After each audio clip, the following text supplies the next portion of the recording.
देखिए, मौलाना साहब का जो बयान है, उस बयान को अगर आप सुनेंगे तो एकदम साफ स्पष्ट हो जाएगा कि मदनी साहब कतई भारत देश की तरक्की नहीं चाहते, समाज की तरक्की नहीं चाहते और ख़ास तौर पे मुसलमानों की तरक्की तो एकदम ही नहीं चाहते। आज आतंकवाद के खिलाफ इस देश को एकजुट होकर लड़ने की ज़रूरत है। ऐसे समय में मौलाना साहब के ऐसे बयान साफ दर्शाते हैं कि उनको आतंकवाद को रोकने में कहीं उनको इंटरेस्ट नहीं है, मुसलमानों को सही दिशा में आगे ले जाने में कहीं उनको इंटरेस्ट नहीं है। अगर उनको इंटरेस्ट होता, जो उनकी बातें अगर आप सुनेंगे, उनकी बातों में कहीं कोई तथ्य नहीं है। वो कह रहे हैं कि आज भारत देश में कोई मुस्लिम वीसी नहीं है, तो उनको जागना चाहिए। मौलाना साहब को ये बताना चाहिए, उनके आसपास के जो लोग हैं उनको ये बताना चाहिए कि आज भारत देश में कई ऐसी यूनिवर्सिटियां हैं, सेंट्रल की, स्टेट की, प्राइवेट यूनिवर्सिटियां, जहां मुस्लिम समाज के वाइस चांसलर्स हैं और वो मुस्लिम समाज को सही दिशा में शिक्षा दे के आगे बढ़ाने का काम कर रहे हैं। आप जामिया मिलिया इस्लामिया दिल्ली में है, अलीगढ़ मुस्लिम यूनिवर्सिटी है, जामिया हमदर्द है, मौलाना आज़ाद हैदराबाद में है। ऐसे बहुत सारे एग्जाम्पल पूरे देश भर में है, सेंट्रल गवर्नमेंट के, स्टेट गवर्नमेंट के, प्राइवेट यूनिवर्सिटियां जहां मुस्लिम समाज के वाइस चांसलर्स हैं। तो इस देश को कलाम चाहिए, कलाम की सोच को आगे बढ़ाएंगे अगर हम, तभी हम मुसलमानों का भला कर पाएंगे। लेकिन बड़े अफसोस की बात है कि मौलाना साहब ने हमेशा मुसलमानों को सियासत की भट्टी में झोंकने का काम किया है। अगर उनको मुसलमानों के हितैषी होते तो शिक्षा की बात करते, स्वास्थ्य की बात करते। वो तो केवल और केवल मोदी जी की सार्थक नीतियों का विरोध करके अपने आप को एक पार्टी बनाए हुए हैं। समाजवादी पार्टी, कांग्रेस पार्टी को पोषित करने की नीयत के साथ मौलाना साहब का तमाम बयान है।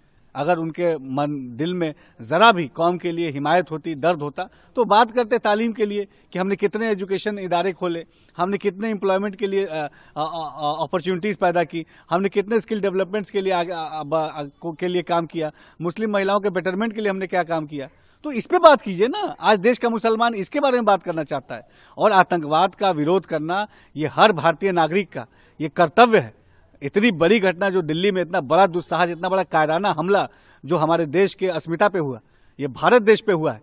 इस पे भारत देश के हर नागरिक को, खास तौर पे मुस्लिम समाज के लोगों को आगे बढ़ के ऐसे लोगों का खिलाफत करनी चाहिए जो लोग इसमें शामिल हैं, और ऐसे लोगों की खिलाफत भी करनी चाहिए जो ऐसे लोग जो इसमें शामिल हैं उनकी हिमायत कर रहे हैं, डायरेक्टली या इनडायरेक्टली। हम उत्तर प्रदेश में मुस्लिम समाज के लिए इंफ्रा डेवलपमेंट का काम कर रहे हैं, मदरसे तालीम की बेहतरी के लिए काम कर रहे हैं, मुस्लिम बहनों की सुरक्षा के लिए काम कर रहे हैं। लेकिन ये तमाम अच्छे काम मौलाना साहब को नहीं नजर आएंगे, क्योंकि उनको सियासत करनी है, और सियासत भी मुसलमानों के वेलफेयर के लिए नहीं करनी है। सियासत करनी है अपने परिवार को आगे बढ़ाने के लिए। जब सियासत में हकदारी की बात आती है तब तो अपने परिवार के लोगों को आगे बढ़ाने का काम करते हैं, लेकिन आम मुसलमानों को केवल गुमराह करने का एजेंडा, ये ऐसे हमारे मौलाना लोगों का है। जमायतुल उलमा हिंद के सदर अरशद मदनी का बयान बहुत गैर जिम्मेदाराना है।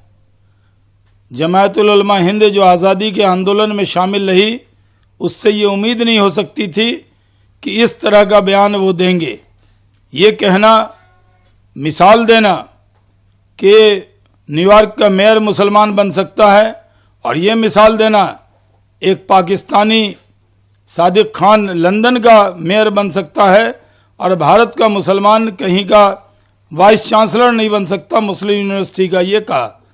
उनको मालूम होना चाहिए कि भारत का मुसलमान भारत का राष्ट्रपति बन सकता है, क्रिकेट हॉकी का कैप्टन बन सकता है, भारत का मुसलमान चीफ जस्टिस बन सकता है, भारत का मुसलमान एयर चीफ मार्शल बन सकता है, भारत का मुसलमान हर वो पद को पा सकता है जो भारत के संविधान ने उसको अधिकार दिया है, और इसकी बहुत सी मिसालें रही हैं। लेकिन ये कहना कि कहीं का वाइस चांसलर नहीं बन सकता, ये बहुत गैर जिम्मेदाराना बयान है। मौलाना अरशद मदनी को माफ़ी मांगनी चाहिए। मौलाना अरशद मदनी को मुल्क को बदनाम करने का कोई हक नहीं है। जो प्रोपेगेंडा पाकिस्तान और हमारे मुल्क के दुश्मन फैला रहे हैं कि भारत के अंदर मुसलमानों का रहना मुश्किल है, वही प्रोपेगेंडा मौलाना अरशद मदनी फैला रहे हैं। ये कहीं से भी स्वीकार नहीं है। वो मौलाना अरशद मदनी हिंदुस्तान के मुसलमानों के ठेकेदार नहीं हैं। एक जमायतुल उलमा हिंद एक पारिवारिक संगठन है जिसके अंदर सिर्फ परिवार के लोग ही जमायतुल उलमा हिंद के सदर हो सकते हैं। कोई बाहर का मुसलमान जमायतुल उलमा हिंद का सदर नहीं हो सकता। वहाँ पर वो अपने संगठन में सुधार करें, लेकिन देश को बदनाम करने का कोई हक भारत के मुसलमानों ने उनको नहीं दिया है। डायरेक्ट हमला भारत पे नहीं कर सकता है, इसलिए इनडायरेक्टली वो हमला कर रहा है, फडणवीस ऐसा बोल रहे हैं। देखिए, देवेंद्र फडणवीस सही कह रहे हैं। दिल्ली के अंदर जो ब्लास्ट हुआ उसके तार जुड़े हैं आतंकियों से, पाकिस्तानियों से। जिस तरह अल-फलाह यूनिवर्सिटी के डॉक्टरों ने, जिनका माइंड पॉल्यूटेड था, इस तरह की हरकत की है, ये कहीं से भी स्वीकार नहीं है। पाकिस्तान जानता है कि अगर वो बॉर्डर पर या कश्मीर में कुछ करेगा और डायरेक्ट कुछ करेगा तो ऑपरेशन सिंदूर जारी है, नेस्त नाबूद करेंगे पाकिस्तान को। इस डर से वो कुछ नहीं कर सकता, प्रॉक्सी तौर पर इस तरह की हरकत कर रहा है।